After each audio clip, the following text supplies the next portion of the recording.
আসসালামু আলাইকুম রহমতুল্লাহি ওয়া বারাকাতুহু।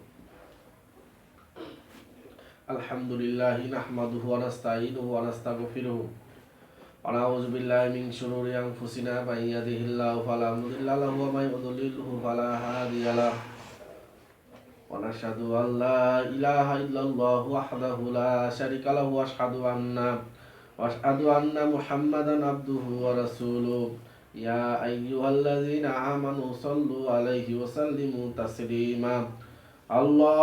সবাই বলো দুরূদ শরীফ পড়ো। আল্লাহুম্মা সাল্লি আলা মুহাম্মাদ ওয়া আলা আলি মুহাম্মাদ কামা সাল্লাইতা আলা ইব্রাহিম ওয়া আলা আলি ইব্রাহিম ইন্নাকা হামিদুম মাজিদ। আল্লাহুম্মা বারিক আলা মুহাম্মাদ ওয়া আলা আলি মুহাম্মাদ কামা বারাকতা আলা ইব্রাহিম ওয়া আলা আলি ইব্রাহিম ইন্নাকা হামিদুম মাজিদ।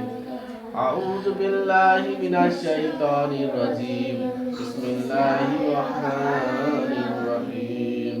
কুল্লু নাফসিন যায়িকাতুল মাউত সুম্মা ইলাইনা তুরজাউন। সাদাকাল্লাহুল আলিয়্যুল আযীম ওয়া সাদাকা রাসূলুন নাবিয়ুল কারীম ওয়া নাহনু আলা যালিকা মিনাল শাহিদিনা শাকিরিন। আলহামদুলিল্লাহি রাব্বিল আলামিন। আল্লাহ পাকের বান্দা জনাবে রাসূলুল্লাহ সাল্লাল্লাহু আলাইহি ওয়াসাল্লাম যে মহান রব্বুল আলামিন এই ফিতনা ফাসাদের জামানা করোনা ভাইরাস সহ বর্তমানে করোনা বিভিন্ন বিদেশে বাড়তেছে। পত্রিকা খুললে দেখা যায় যে এতজন মারা গেছে, মধ্যে কিছুটা কম ছিল, প্রথম তো হয়েছেই। বাংলাদেশ সহ সারা বিশ্বের মধ্যে করোনা ভাইরাস সবাই মারা গেছে না? সবাই চুপ করে মারা গেছে না? তারপর আজকে মধ্যে কিছু বন্ধ ছিল, এখন আবার শুরু হয়ে গেছে। কেন? শুরুতে শুধু গুনার গুণা, সেই গুনাহ থেকে আল্লাহ পাক রব্বুল আলামিন একটা ধাক্কা দিয়েছেন, তার নাম হচ্ছে কি? করোনা। তারপরে করোনা পায়া অনেকে পরিবর্তন হয়ে গেছে, চেঞ্জ হয়ে গেছে। মালিকের খেদমত যেভাবে করা দরকার সেভাবে করা শুরু করে দিয়েছে, তখন একটু কমছে।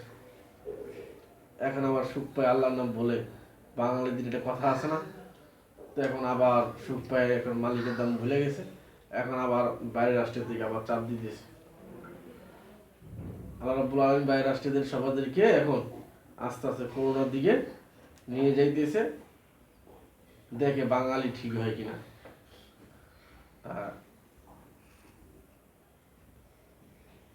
আমরা এখনো সুস্থ আছি। সুস্থতা হচ্ছে একটা আল্লাহর বড় নিয়ামত। অসুস্থতাও নিয়ামত, কিন্তু সুস্থতাও কি? একটা নিয়ামত। এই জন্য কেউ যদি অসুস্থ হয়, হ্যাঁ, আল্লাহ হাবিব সাল্লাল্লাহু আলাইহি ওয়াসাল্লাম বলেন, তোমরা দোয়া করো, হে আল্লাহ আমার অসুস্থ নিয়ামত উঠায়া সুস্থতা নিয়ামত দান করো। ঠিক? এই জন্য আমরা যেহেতু আজকে আমরা সবাই সুস্থ আছি, আমাদেরকে রিজিক দিয়ে সুস্থ রেখে ভালো মন্দ খানা দানা খাওয়াই পর্যন্ত আল্লাহ রাব্বুল আলামিন বাঁচায় রাখছেন। এই জন্য মালিকের দরবারে অগণিত শুকরিয়া আদায় করি। সবাই জোরে সোরে বলি আলহামদুলিল্লাহ। অনেকে গতকালকে মারা গেছে না? অনেকে আজকে ফজরের আজানের সময় মারা গেছে। তাদের হিসাব শুরু হয়ে গেছে, তাদের জিন্দেগি কিভাবে কাটাইছে, শৈশবকাল কিভাবে কাটাইছে, তাদের পারিবারিক জীবন, রাষ্ট্রীয় জীবন, সামাজিক জীবন, অর্থনৈতিক জীবন, আয় ব্যয়, বন্ধু বান্ধব, ফ্রেন্ড সার্কেল সহ, ছেলে মেয়ে সহ, স্ত্রী সহ, ইসলাম ও শরিয়াত অনুযায়ী তারা চলছে কিনা, এটার হিসাব কি আছে কি নাই? আছে। যখনই বলা হয় রাষ্ট্রীয় জীবন, তখনই সমস্যা। কেন? হুজুর কি আওয়ামী লীগ হয়ে গেল না?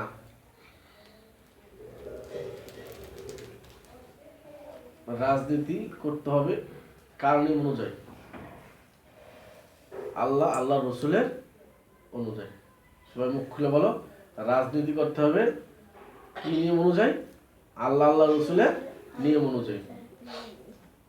যেমন আমরা এমন একজন ব্যক্তিকে আমরা আমির বানাবো, নেতা বানাবো, যে নাকি পারফেক্ট পুরুষ। কি পুরুষ? পারফেক্ট পুরুষ কিরকম? সে সর্ব অবস্থায় সব জায়গায় যাইতে পারবে। এখন যদি এখান থেকে যদি বলা হয় রাত্রের 12টার দিকে বাইতুল মোকাররমের উত্তর গেটের থেকে একটা আতরের শিশি নিয়ে আসো, কোনো মেয়েকে যদি বলা হয়, সেই মেয়েটা যাইতে পারবে বাইতুল মোকাররম, আর আসতে পারবে? ওখানে শেষ। কিভাবে? দুষ্ট ছেলেরা শেষ করে ফেলবে। ঠিক কিনা? যদি একটা ছেলেকে বলা হয় রাত 3টার দিকে যাও বাইতুল মোকাররমে, সে যাই আবার আসতে পারবে না? আচ্ছা, তাহলে এই ক্ষেত্রে পুরুষ পারফেক্ট নাকি মহিলা পারফেক্ট? সেই জন্য মহিলারা পারফেক্ট কোথায়? ঘরে, ঘরের কিনারা, ঘরের গোপন জায়গায়, ওই জায়গায়। কিন্তু সর্ব অবস্থায় কোনো মহিলা পারফেক্ট হতে পারে না। বুখারী শরীফের হাদিস, যে জাতির নেতৃত্ব দিবে মহিলা, সেই জাতি ধ্বংস অনিবার্য। সবাই বলো চিল্লায় মারহাবা। তাইলে আমরা আজকে সচরাচর দেখতেছি যেখানে আওয়ামী লীগ, বিএনপি, এখানে কি মহিলা নাকি পুরুষ? তাহলে তাদের দ্বারা কি দেশ যতই উন্নয়ন দেখতেছি, দেশ গজবের দিকে। দেশ কিসের দিকে? আওয়ামী লীগরা কি ইসলাম ও শরীয়তের পক্ষে নাকি শরীয়তের বিপক্ষে? শরীয়তের বিপক্ষে, পক্ষে না। কেন? কারণ কি? কারণ তারা যে আদর্শ বাস্তবায়ন করতে চায় সেটা হচ্ছে আব্রাহাম লিঙ্কন। তো ওই ব্যক্তি আমেরিকার সাবেক প্রেসিডেন্ট ছিলেন। কি ছিলেন? আমেরিকান সাবেক প্রেসিডেন্ট ছিলেন। তার আদর্শ বাস্তবায়ন হচ্ছে সমস্ত ক্ষমতার মালিককে জনগণ। তার কথা, সমস্ত ক্ষমতার মালিককে জনগণ। আর মুসলমানদের যিনি একজন বীর পুরুষ নেতা ছিলেন, তার আদর্শ বাস্তবায়ন হচ্ছে কি? সমস্ত ক্ষমতার মালিককে আল্লাহ। সবাই বলো কে? আল্লাহ রাব্বুল আলামিন। আল্লাহ সুবহানাহু ওয়া তাআলা সমস্ত ক্ষমতার মালিক। আমাদের বাঁচায় রাখছেন কে? আল্লাহ। আমাদের সুস্থ রাখছেন কে? আল্লাহ। খাওয়ান কে? আল্লাহ। পড়ান কে? আল্লাহ। টাকা দেন কে? আল্লাহ। ভালো মন্দ বুঝার তৌফিক দেন কে? আল্লাহ। জ্ঞান দেন কে? আল্লাহ। জ্ঞান খারাপ করেন কে? আল্লাহ। ঘুম পাড়ান কে? আল্লাহ। বিপদ থেকে উদ্ধার করেন কে? আল্লাহ। বিপদ দেন কে? আল্লাহ। আসমান থেকে বৃষ্টি বর্ষণ করেন কে? আল্লাহ। জমিন থেকে বড় বড় হাঙর এবং বড় বড় জীবাণুগুলি উঠান কে? আল্লাহ। সবকিছু করলেন আল্লাহ। তো দুনিয়ার কোনো মানুষের শক্তি আছে? জি না। আছে? জি না। নাই। তাহলে যদি কেউ বলে ওই নেতা না থাকলে আমি বাঁচবো না, মরে যাব, তাহলে তার দ্বারা শিরক গুনাহ হয়ে গেছে। কি গুনাহ হয়ে গেছে? শিরক গুনাহ। কেন? কারণ কি?